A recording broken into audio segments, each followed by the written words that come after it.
Hi പ്രിയപ്പെട്ട സുഹൃത്തുക്കളെ, എല്ലാവർക്കും സുഖമെന്ന് ചോദിക്കണം. ഞാനിപ്പോൾ പറയാൻ പോകുന്നത് എന്താണെന്ന് വെച്ച് കഴിഞ്ഞാൽ, പണ്ടേ തൊട്ട് കേട്ടിരുന്ന ഒരു കാര്യമൊക്കെയാണ്. കോൺഗ്രസ്സുകാർക്ക് വളരെയധികം അധികാരം മോഹമാണ്. അവർ കുതുകാല് വെട്ടും, കാല് വാരും, പാര വയ്ക്കും, അങ്ങനെയൊക്കെ ഉള്ള ഒരു രീതിയൊക്കെ ഞാൻ കേട്ടിട്ടുണ്ട്. ഈ കോൺഗ്രസിനെ പറ്റി പണ്ട് പറയണതൊക്കെ ഞാൻ കേട്ടിട്ടുണ്ട്. അപ്പോൾ ഇവിടെ വളരെ നല്ലൊരു വിജയമാണ് ഇവിടെ കിട്ടിയിരിക്കുന്നത്. അതിന് പ്രധാന കാരണം ഇവിടെ വളരെ വലിയ രീതിയിലുള്ള ഭരണവിരുദ്ധ വികാരം ഉണ്ടായിരുന്നു എന്നുള്ളതാണ് വാസ്തവം.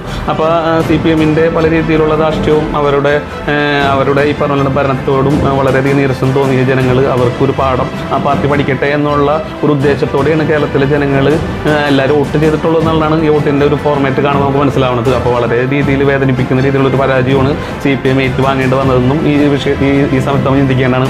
അപ്പോൾ ഇവിടെ നമ്മൾ UDF പോലും സ്വപ്നത്തിൽ പോലും വിചാരിക്കാത്ത രീതിയിലുള്ള ഒരു വൻ രീതിയിലുള്ള ഒരു വിജയമാണ് അവർ നേടിയിരിക്കുന്നത്. പക്ഷേ ഈ സമയത്തും അവിടെ ഒരു മുഖ്യമന്ത്രി ആവാനായിട്ടുള്ള ഈ ഒരു തല്ലുകൊടുത്തവും അല്ലെങ്കിൽ ഈ ഒരു ഇത്രയും സമയം വൈകിയും ഇത്രയും ചർച്ചകളും ഒക്കെ കൂടി മുന്നോട്ട് കൊണ്ടുപോകും. സത്യം പറഞ്ഞു കഴിഞ്ഞാൽ ഈ ഒരു പാർട്ടിയെ എന്താ പറയുക, അധികാരത്തിൽ വരട്ടെ എന്ന് വിചാരിച്ചുകൊണ്ട് വോട്ട് ചെയ്ത ആൾക്കാരുടെ മുഖത്ത് നോക്കിയിട്ട് ഒരു കൊഞ്ഞനങ്ങെത്തുന്ന പോലെയാണ് കാണുന്നത്. ഇതൊക്കെ നേരത്തെ തീരുമാനിച്ച് വെക്കേണ്ട ഒരു കാര്യവും ഇത് തിരഞ്ഞെടുപ്പ് ഫലം വന്ന് ഉടനെ തന്നെ ഒരു മന്ത്രിസഭ രൂപീകരിച്ച് ജനങ്ങളുടെ മുന്നിൽ ഒരു മാതൃക കാണിക്കേണ്ട ഒരു പാർട്ടിയാണ്. ഇപ്പോൾ ഈ പറഞ്ഞ പോലെ തന്നെ ഈ തല്ലുകൊടുത്തും വാർത്തയിലൊക്കെ വളരെയധികം വാർത്താ പ്രാധാന്യമുള്ള രീതിയിലുള്ള ചർച്ചകളായിട്ടും എന്തിനാണ് ഇതിൻ്റെ ആവശ്യം ഉണ്ടായിരുന്നതാണ് ചോദിക്കുന്നത്. നേരത്തെ തീരുമാനിച്ച് വെക്കേണ്ട ഒരു കാര്യമായിരുന്നു. പക്ഷേ വ്യക്തിപരമായിട്ട് എൻ്റെ അഭിപ്രായത്തിൽ എനിക്ക് സതീശൻ വരുന്നതിലാണ് എനിക്ക് വളരെയധികം ഇഷ്ടമുള്ളത്. മുഖ്യമന്ത്രിയായിട്ട് വരുന്നതിൽ സതീശൻ വരുന്നതിലാണ് എനിക്ക് ഇഷ്ടമുള്ളത്. വേറെ ഒന്നല്ല, സതീശൻ പ്രതിപക്ഷ നേതാവായിട്ട് തുടർന്ന സാഹചര്യം മുതൽ നമുക്ക് എടുത്തു നോക്കുകയാണെങ്കിൽ എല്ലാ തെരഞ്ഞെടുപ്പുകളിലും അവർക്ക് ജയിക്കാൻ കഴിഞ്ഞതും, അതോടൊപ്പം പഞ്ചായത്ത്, മുനിസിപ്പാലിറ്റി, കോർപ്പറേഷൻ ഇലക്ഷനിലും വൻ ഭൂരിപക്ഷത്തോടെ കോൺഗ്രസിന് ജയിക്കാൻ കഴിഞ്ഞതും, അതോടൊപ്പം ഈ നിയമസഭയിൽ 100 ചില്ലാനോ സീറ്റുകളോടെ വൻ വിജയം നേടാൻ കഴിഞ്ഞതൊക്കെ സതീശൻ പ്രതിപക്ഷത്തായിരുന്നപ്പോൾ സമയത്താണ്. അതോടൊപ്പം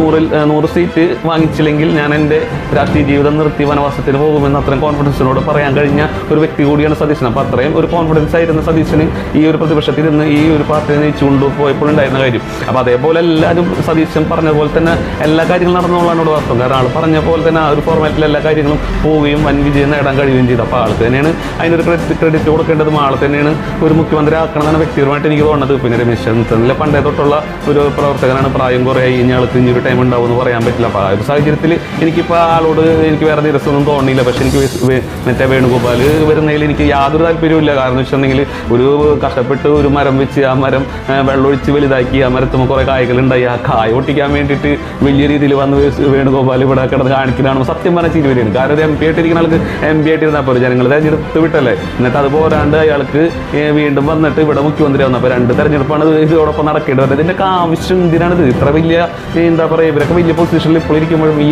അധികാരത്തിനോടുള്ള ആർത്തിയുടെ ആവശ്യം എന്താണ്? ഇവിടെ എനിക്ക് തോന്നുന്നത് ഇവിടെ